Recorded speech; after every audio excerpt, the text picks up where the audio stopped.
Well, as usual, towards the game of football that we are going to play, a pre-match press conference is held by the manager of Erik ten Hag to really explain about the previous activities that have been happening at the club of Manchester United as far as playing the previous games have been concerned, and the game that we are going to be playing the next day. And obviously Ten Hag was in front of camera again today after a 2-0 loss to Newcastle, and he had a lot of things to say. Those that are so much interested in the battle between Aaron and Bissaka and Dalot, he has hinted about it. Eriksen boost, you get Luke Shaw's contract. He has also reacted onto the sacking of Graham Potter, among others. Rock and David is my name. How are you guys?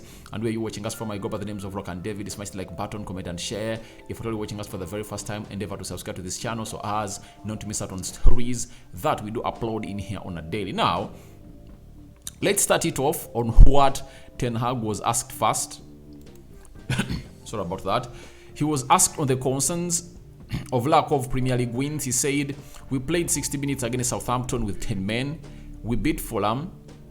We beat Newcastle in the Carabao Cup, so no concerns. So he has gone ahead to really compile lots of games together. But I think there is a concern, Mr. Ten Hag. And I think when it comes to the media, he's trying to protect his players. That's it, because he doesn't want to trash them and really trample onto them. But obviously the fact is, he's unhappy. He's unhappy. Losing 7-0 to Liverpool, the way we lost was really disgusting. That's the reason as we're not having very many goals as a goal difference. We're having only 6.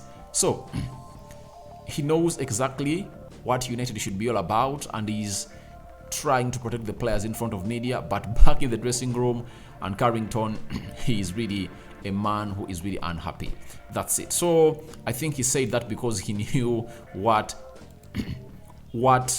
is up for stakes if at all he goes ahead and trash his managers, because nowadays it's hard to find a little manager going in the media and really trashing his players. That's it. So I think that's why he came out and really put out such an answer. Then on Newcastle reaction, he said, we had a very bad performance because the opponent wanted it more than us. They were sharper. You can see that in the challenges.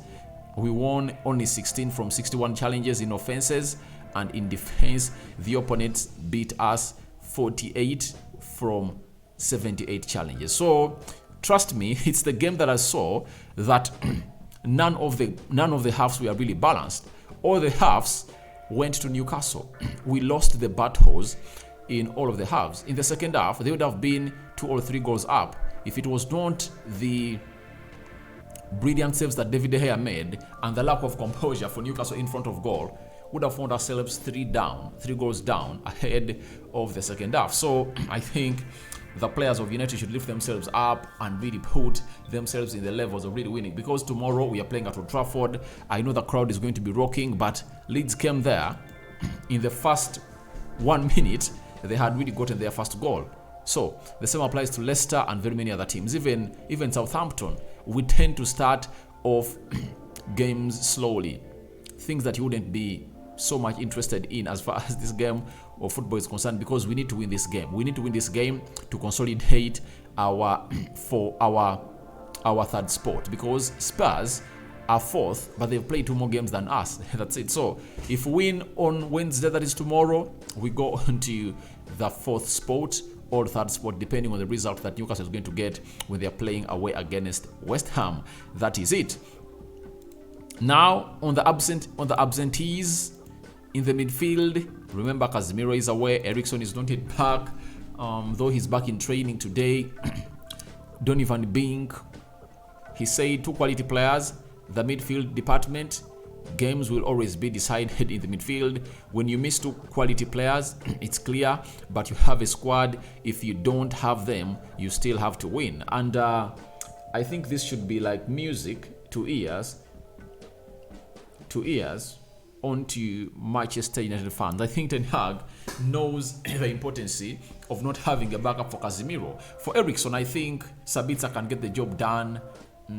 Fred, you get, but CDM, that player who plays on the base of the midfield is really needed. But Ten Hag is telling us that this is not a team game, it's a squad game. So if you are really lacking players, that are really of quality, that meaning that the first starters, that is Casemiro and Eriksen, you just have to find yourself in a position of playing those available in the squad. That is Sabitzer, Fred, Scott McTominay, Bruno Fernandes, Borges. So I think he gets it right there. And I was going ahead to hint about Eriksen, whether he's going to be part of this game. And Ten Hag had the following to say that, not for tomorrow, but he's returning on the pitch. He's returning into the team training today. So we have to see now how quickly he can make the progress. So big news is that Eriksen returns into United training today, and he has trained with the club today. And obviously, lots of things are really going to be really put outside there as far as Eriksen's return is concerned. It's a huge positive because tomorrow he's out, but on Sunday he might make it on the bench. I think even if you're not having Casemiro, you might find yourself having a better midfield if Eriksen is in it. Getting that ball from the back four, creativity from deep areas of the midfield, obviously some goals. By the time he really got an injury, he had found himself creating close to 13 chances for Manchester United.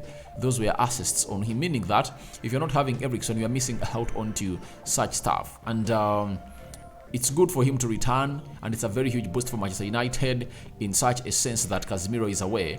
And we only have to do one thing: beat Brentford tomorrow. After beating Brentford, Eriksen will be available for the game of Everton, that we're going to be playing at Old Trafford. I repeat this again. We are having a very huge chance that the next two games we are playing in the Premier League are all going to be played at home. Our home record is decent. We can get 6 out of those points. Then, if they are away from home, our form away from home is really indecent. In the top 9 teams, we've only gone ahead and won away against Fulham only. You get? So it shows you how indecent our team has been, and we need to really pull up our stockings as far as this game of football is concerned. Now, this is one of the biggest battles that are into the fans of Manchester United, and Ten Hag has gone ahead to address this today. He's saying Bissaka is returning today in training. I think it is really close competition between them. Maybe Aaron gives you a little bit more defending, Dalot gives you a little bit more of offensively.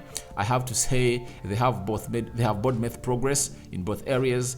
It is really close. So Ten Hag is referring to us that it's really close in between Aaron Bissaka and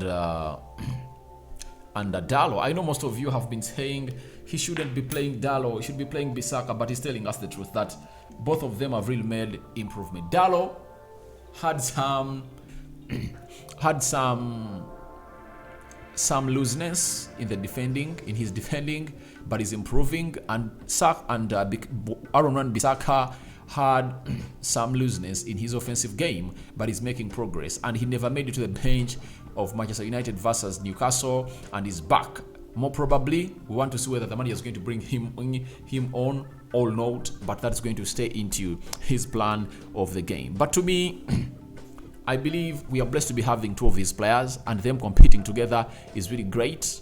So we want to find ourselves in a position of really going in and really playing against Brentford at Old Trafford and putting in a performance that will never be forgotten at the club of Manchester United, because we have to keep winning and keep going. Luke Shaw, deal has been announced today by Manchester United until 2027. 4 more years onto his contract, pen put to paper, and he is a happy man. And Ten Hag had the following to say about the deal of Luke Shaw. He said, I think it is a good message. An England international, he's doing really well this season.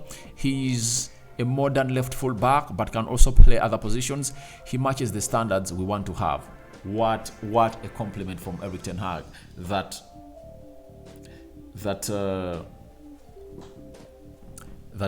Luke Shaw matches the standards they want to have. He's right, because he's a modern centre back. He's one of the best left backs in the world. If at all you are not biased in the Premier League, him, Zinchenko, I think are really taking it to the next level. Robertson has been rusty. Nathan Ake has also played a very good job, but I think he's not into that ilk of Luke Shaw and Zinchenko. So I think we are having one of the best left backs in the world, according to me, talk about the best 10 left backs in the world, Luke Shaw goes in there. He's in there.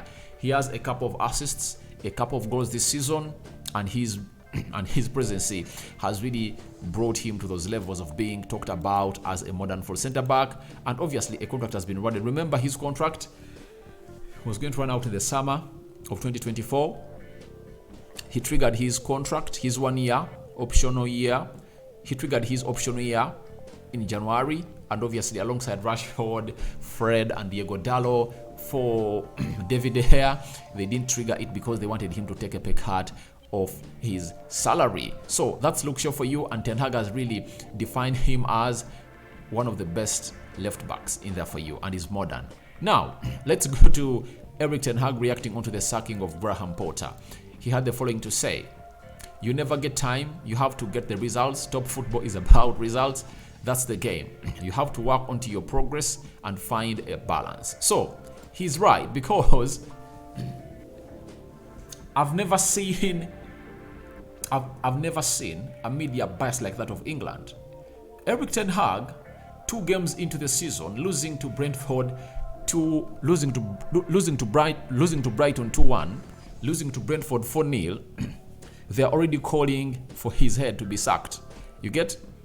But Graham Potter, no one in the media of England was even calling in for him. Do you know why? He holds a British passport. Because Erik Ten Hag doesn't hold a British passport, his head was being called for by the media. That we told you, this is an LDVC manager. He has nothing to do. You get? But he turned things around till now. We are into the top 4 battle. We've won 1 trophy, that is the Carabao Cup. We are into the semi-finals of the FA Cup. We are into the quarterfinals of the UEFA Europa League.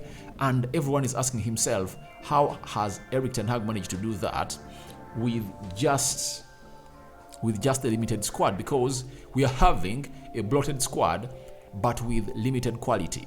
You know, when one player really gets out, it's very hard for Erik Ten Hag to get a very good balance. The only positions I believe he has so much covered up are the right back, Bissaka, Dalot, left back, Malacia, Luke Shaw. I think the double pivot, Sabitzer, Fred, Eriksen, Bruno Fernandes, also Eriksen can play there. Sabitzer can play there. The right wing, we are so much covered. Sancho can play there. Pelestri and Anthony. Left attacking side of the midfield, Garnacho, Rashford, Anton Martial, even Pelestri can really take a nod there. Center forward, we are really lacking quality into that position and the CDM. So the most important position of the pitch is the one that we are lacking quality in. You get? The central defensive partnership for Lisandro Martinez and Varane, if they're out, you know that we are going to be exposed and really beaten. That's it. Central defensive midfield, Casemiro, if he's out, we have to crumble. Anton Martial, if he's not leading the line, we are going to crumble again. So the manager has really gone ahead to try to punch above his weight, because we are ahead of schedule. That's it. By the way, a few people saw this coming that we can be even in the top 4 slots of the Premier League, you know, and thanks to the crumbling of Chelsea and Liverpool. Because if Chelsea and Liverpool were really putting in a fight that was really well deserved, obviously they would have gone ahead to be a team with close to 60 or 59 points ahead of 59 points, and they wouldn't be in the ilk or orbit of Manchester United. So your thoughts onto Ten Hag's press conference concerning Eriksen returning back in team training, Bissaka versus Dalot, discussed by Erik Ten Hag. Then there is a very huge topic about us losing 2 in the last 3 Premier League games, not scored a goal, 7 points lost. Are they even 7? I think we've lost, they're supposed to be 9, and we've managed to get only 1, meaning that we've lost 8 points out of the possible 9. So Ten Hag addressing that, and his turnaround of the club of Manchester United, and declaring Luke Shaw one of the modern the modern left backs we're having in the Premier League. So your thoughts are welcome in the comment section below. Rokan David remains my name. I sign out for now. See you later, and may the Almighty Lord bless you abundantly, as Rokan David remains my name. Guys, good night. Those that are going to bed, those that are still awake, we are coming back with the takeover news of Manchester United.